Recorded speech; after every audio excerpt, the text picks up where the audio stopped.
Hi friends, welcome to GSR Easy English. And today we are going to learn present perfect continuous tense.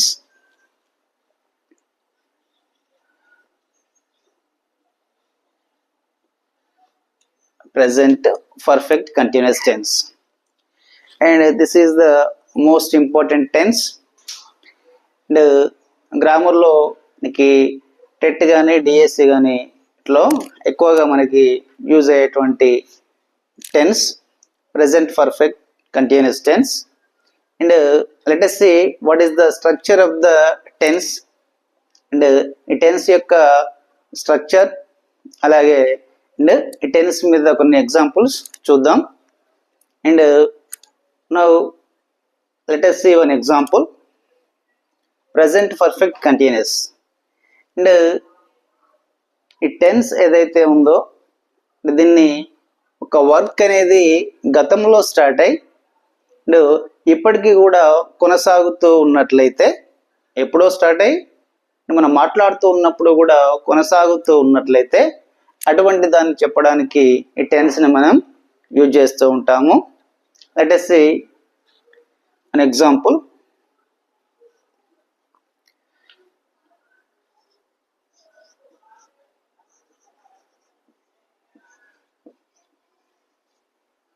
She has been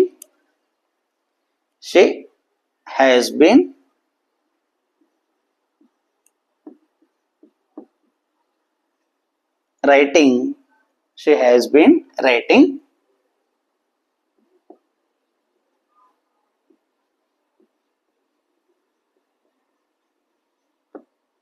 since morning. She has been writing since morning. No, she has been writing. ఆమె వ్రాస్తూ ఉన్నది since morning నుండి. The work started in the morning.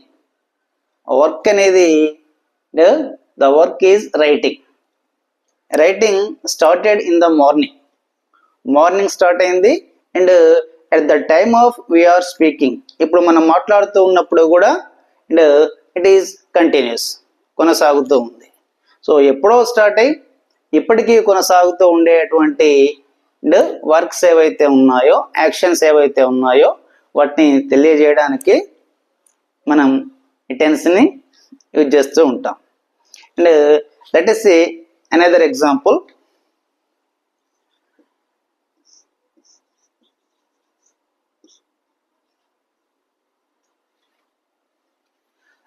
They have been playing. They have been playing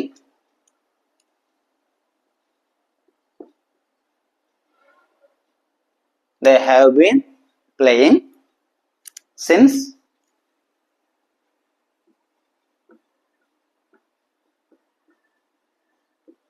morning. They have been playing since morning. వాళ్ళు morning నుంచి ఆడుతూ ఉన్నారు. She has been writing since morning. They have been playing since morning. Morning నుండి ఆమె రాస్తూ ఉంది, వాళ్ళు ఆడుకుంటూ ఉన్నారు.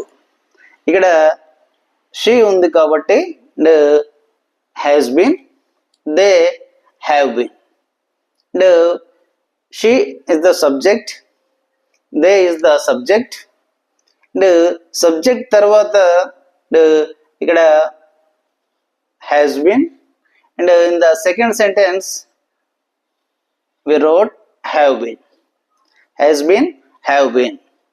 And why did we write here has, here have?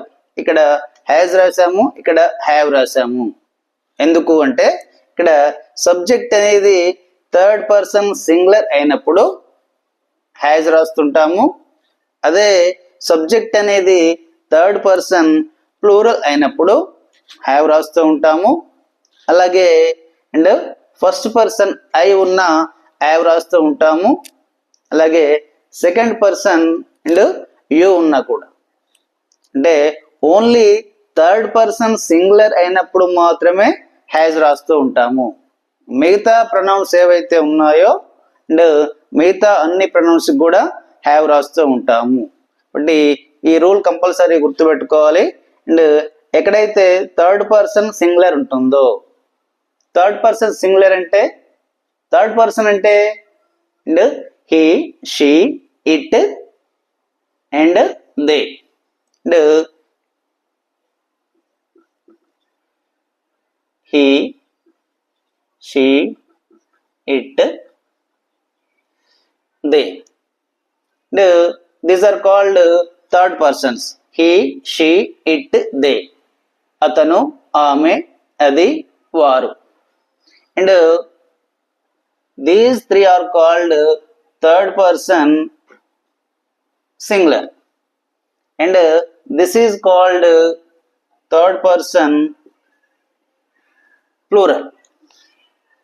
And the has is used after the third person singular. Third person singular ఉన్నప్పుడు has రాస్తూ ఉంటాము. థర్డ్ పర్సన్ ప్లూరల్ ఉన్నట్లయితే హ్యావ్ రాస్తూ ఉంటాం. Now the structure is subject, has been or have been plus present perfect continuous లో verb అనేది V4 గా ఉంటుంది. V4 means V1 plus ING ఉన్నట్లయితే V4 అంటాము. V4 and object, subject, has been or have been, no V4 object. See another example.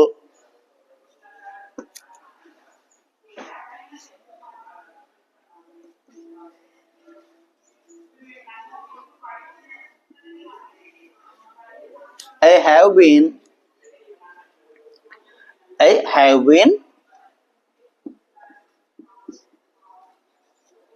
have been living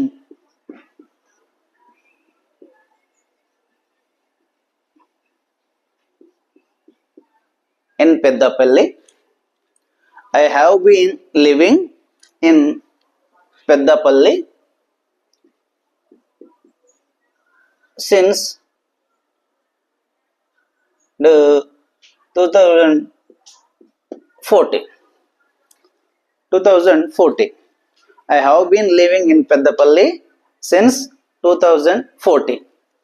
And ఇక్కడ action work ఏదైతే ఉందో that is living. And living అనేది and ఎప్పుడు start అయింది? 14లో start అయింది and ఇప్పటికీ కూడా కొనసాగుతూ ఉంది.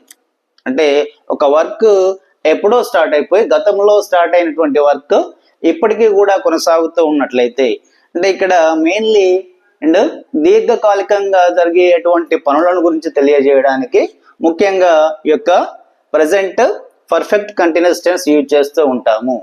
అంటే మనకి అండ్ ప్రజెంట్ కంటిన్యూస్ కి దీనికి డిఫరెన్స్ ఏంటిది అంటే దీన్ని ఎక్కువగా అండ్ దీర్ఘకాలికంగా అండ్ లాంగ్ టర్మ్ యాక్షన్స్ ఏవైతే ఉన్నాయో వాటిని తెలియజేయడానికి ఎక్కువగా ఈ టెన్స్ ని మనము యూజ్ చేస్తూ ఉంటాము.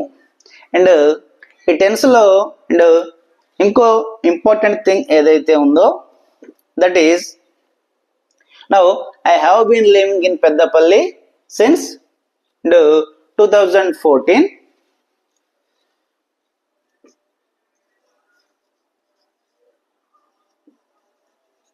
I have been living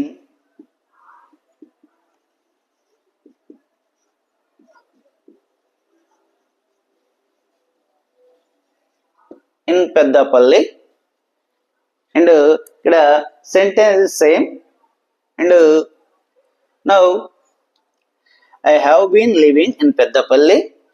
ఇక్కడ థర్డ్ లో సిన్స్ 2014 నుండి ఇక్కడ నివసిస్తూ ఉన్నాను అని. అండ్ 14 నుండి ఇప్పటి వరకు అంటే 2014 10 ఇయర్స్ అవుతుంది. అంటే గత 10 ఇయర్స్గా నేను ఇక్కడే జీవిస్తూ ఉన్నాను.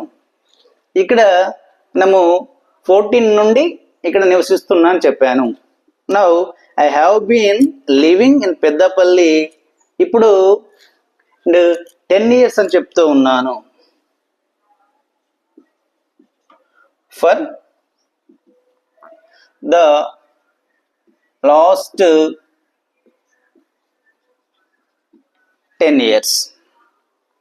For the last 10 years. గత 10 ఇయర్స్గా నేను పెద్దపల్లిలో నివసిస్తూ ఉన్నాను. థర్డ్ వన్, నేను పెద్దపల్లిలో 2014 నుండి నివసిస్తూ ఉన్నాను. రెండిటి మీనింగ్ ఒకటే, బట్ ఇక్కడ సిన్స్ రాసాము, ఇక్కడ ఫర్ రాసాము. అంటే ప్రజెంట్ పర్ఫెక్ట్ కంటిన్యూస్ టెన్స్ ఏదైతే ఉందో అందులో అండ్ కొన్ని సందర్భాలలో సిన్స్ రాస్తూ ఉంటాము, కొన్ని సందర్భాలలో ఫర్ రాస్తూ ఉంటాము. And what is the difference between since and for? మరి రెండిటికి డిఫరెన్స్ ఏంటిది? దేన్ని ఎప్పుడు రాయాలి? ఇక్కడ 2014 నుండి నివసిస్తున్నాను అంటే ఒక పర్టికులర్ టైం తీసుకొని అప్పటి నుండి అని చెప్పాను. బట్ ఆ మీనింగ్ లోపల సిన్స్ రాస్తూ ఉంటాము. మరి ఇక్కడ coming to the fourth sentence, ఇక్కడ and for the last 10 years అంటే 14 నుండి 24 వరకు ఎన్ని ఇయర్స్ అయిందో కౌంట్ చేసి ఆ యొక్క టైం చెప్పాను. దట్ ఈజ్ పీరియడ్ అంటే కాల వ్యవధి. 14 నుండి 24 వరకు, 14 నుండి ఇప్పటి వరకు ఎన్ని ఇయర్స్ అయిందో దాన్ని కౌంట్ చేసి చెప్పాను. కాబట్టి ఇక్కడ 14 నుండి అన్నాను కాబట్టి since రాసాము.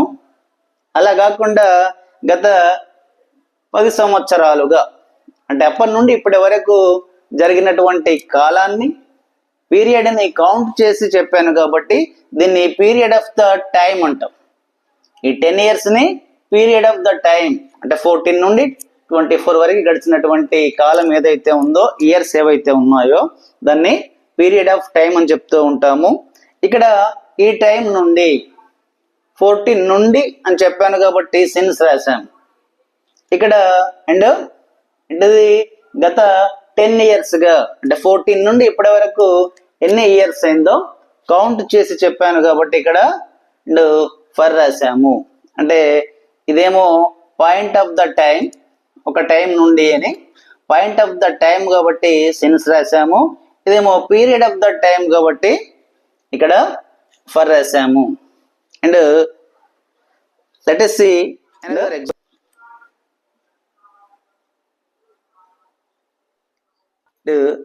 See another example.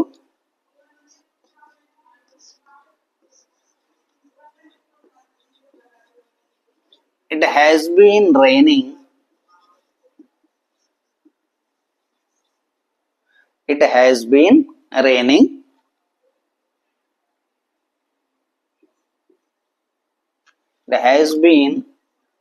It has been raining for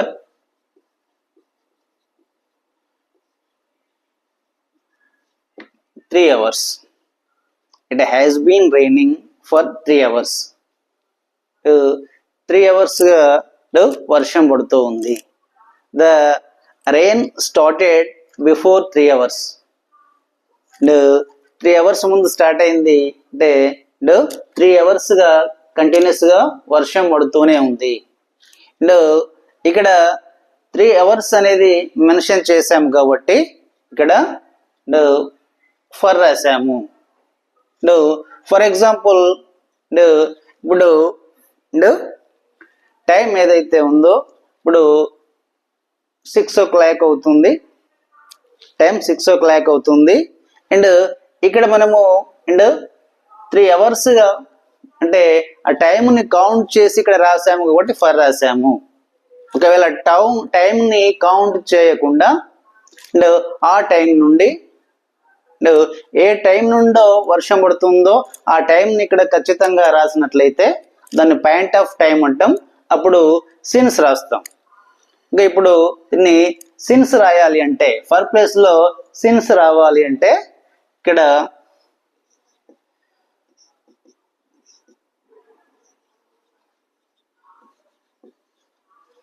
it has been raining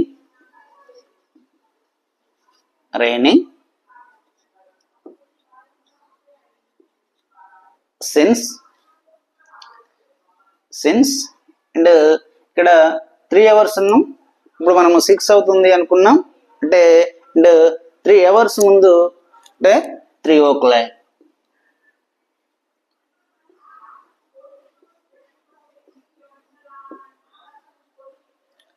Since 3 o'clock. It has been raining since 3 o'clock. అంటే 3 నుండి ఇక్కడ వర్షం పడుతూ ఉంది. ఇక్కడ ఖచ్చితమైనటువంటి టైం మెన్షన్ చేసాము, సిన్స్ రాసాము. ఇక్కడ ఈ టైం నుండి ఇప్పటి వరకు టైం ఎంత అయిందో ఆ టైంని కౌంట్ చేసి ఇక్కడ 3 hours అని రాసాము, అందుకే ఇక్కడ ఫర్ రాసాము. కాబట్టి కాంపిటేటివ్ ఎగ్జామ్స్ లోపల మనము ఆన్సర్ చేసేటప్పుడు ఇక్కడ ఫర్ సిన్స్ ఈ రెండింటి మీద క్వశ్చన్ ఉండొచ్చు. కాబట్టి ఇక్కడ హ్యాజ్ మీద కానీ హ్యాజ్ కానీ హ్యావ్ కానీ ఫర్ కానీ సిన్స్ కానీ ఈ 4 మీద క్వశ్చన్ అనేది ఉండొచ్చు. కాబట్టి ఏంటి ఇక్కడ హ్యాజ్ అనేది థర్డ్ పర్సన్ సింగులర్ ఉన్నట్లయితే హ్యాజ్ రాస్తాము, మిగిలిన ప్రొనౌన్ కి అండ్ హ్యావ్ రాస్తాము. నెక్స్ట్ ఫర్ అనేది అండ్ పీరియడ్ ఆఫ్ టైం ఉన్నట్లయితే అంటే వర్క్ ఎప్పుడు స్టార్ట్ అయిందో అప్పటి నుండి ఇప్పటి వరకు ఆ టైంని కౌంట్ చేసి చెప్పినట్లయితే దాన్ని పీరియడ్ ఆఫ్ టైం అంటాము, అప్పుడు ఫర్ రాస్తాము. అలా కాకుండా ఎప్పుడు స్టార్ట్ అయిందో ఓన్లీ స్టార్టింగ్ టైం మాత్రమే మెన్షన్ చేసినట్లయితే అప్పుడు సిన్స్ రాస్తాము. ఓకే ఫ్రెండ్స్, ఎక్కడైతే మనము ఓన్లీ స్టార్టింగ్ టైం మాత్రమే మెన్షన్ చేసినట్లయితే ఇక్కడ సిన్స్ రాస్తాము. అలా కాకుండా స్టార్టింగ్ టైం నుండి ఇప్పటి వరకు ఎంత టైం అయింది, ఎన్ని ఇయర్స్ అయ్యాయి, అటువంటి టైంని కౌంట్ చేసి ఇక్కడ చెప్పినట్లయితే అప్పుడు దాని ముందు ఫర్ రాస్తాము. ఓకే, అండ్ నెక్స్ట్ వీడియోలో మళ్ళీ కలుద్దాం.